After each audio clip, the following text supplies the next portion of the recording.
ఆంధ్ర తెలంగాణలో తక్కువ ఫీజులతో high quality results ఇస్తున్న ఏకైక సంస్థ తిరుమల్ ఐఏఎస్ ఇన్స్టిట్యూట్. మన అకేషన్స్ కోసం పరీక్షలు అస్సలు వాయిదా పడవు. అందుకే పరీక్షలు ఉన్నప్పుడు పెళ్లి ఇతర ముహూర్తాలు పెట్టుకోకుండా జాగ్రత్త పడతాం. అయితే అప్పుడప్పుడు అనుకోకుండా పెళ్లి ముహూర్తం రోజున పరీక్ష రాయాల్సి వస్తుంది. అప్పుడు చాలా మంది తర్వాత చూసుకోవచ్చులే అనుకుంటారు. కానీ ఆంధ్రప్రదేశ్ రాష్ట్రంకు చెందిన ఓ వధువు మాత్రం అలా అనుకోలేదు. ఉదయం పెళ్లి చేసుకుని నేరుగా పరీక్ష హాలుకు చేరుకుంది. ప్రస్తుతం ఈ వీడియో సోషల్ మీడియాలో వైరల్ గా మారింది.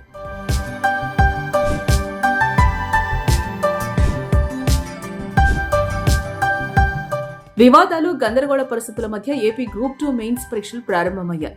రాష్ట్ర వ్యాప్తంగా 175 సెంటర్లలో ఈ ఎగ్జామ్స్ జరుగుతున్నాయి. 9,250 మంది అభ్యర్థులు పరీక్ష రాయనున్నారు. దీనికోసం ఏపీఎస్సీ ఇప్పటికే అన్ని ఏర్పాట్లు చేయగా ఇవాళ ఉదయం పరీక్షలు ప్రారంభమయ్యాయి. ఇదిలా ఉంటే ఈ పరీక్షకు చిత్తూరుకు చెందిన కొత్త పెళ్లి కూతురు నమిత హాజరయ్యింది. నమిత ఆదివారం ఉదయం వివాహం చేసుకుని పద్మావతి మహిళా డిగ్రీ కాలేజ్ సెంటర్లో పరీక్ష రాసేందుకు నేరుగా వచ్చింది. అయితే ఉదయమే పెళ్లి కావడంతో సమయం లేకపోవడంతో కనీసం దుస్తులు కూడా మార్చుకోకుండా తల మీద పెట్టిన జీలకర్ర బెల్లంతోనే పెళ్లి పీటల మీద నుంచే నేరుగా పరీక్ష కేంద్రానికి వచ్చింది మమత. అయితే అలా ఆమెను చూసిన చాలా మంది అవాక్కయ్యారు. పెళ్లి బట్టలపై పరీక్షలకు రావడంతో అక్కడున్న వారు సరదాగా నవ్వుకున్నారు. మరికొంతమంది ఆమెను అభినందించారు. ఇక ఇంటి నుంచి పరీక్షకు వచ్చేటప్పుడు స్నేహితులు, కుటుంబ సభ్యులు ఆమెకు ఆల్ ది బెస్ట్ చెప్పారు.